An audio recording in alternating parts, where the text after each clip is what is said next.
Hello everyone, and welcome to Vlinko's channel. In today's video, I will show you how to remove the yellow and blue shield icon from your shortcuts. And now, let's get started.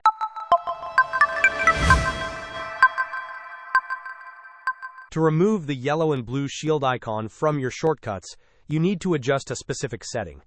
First, locate the shortcut on your desktop or wherever it is saved.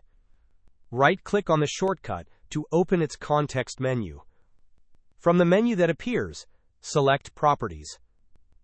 In the Properties window, you will see several tabs at the top. Click on the Compatibility tab.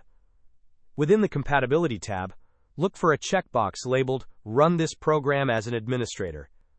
Uncheck this box. After unchecking the box, click the Apply button to save your changes. Then, click on the OK button to close the Properties window. For the changes to take full effect, it is recommended to restart your computer. The blue and yellow shield icon signifies that the program will run with administrative privileges when launched through that shortcut. By unchecking this option, you are disabling that administrative mode for the shortcut. Hope this was helpful. Don't forget to like and subscribe if you enjoyed. As always, thanks for watching, and I will see you in the next video.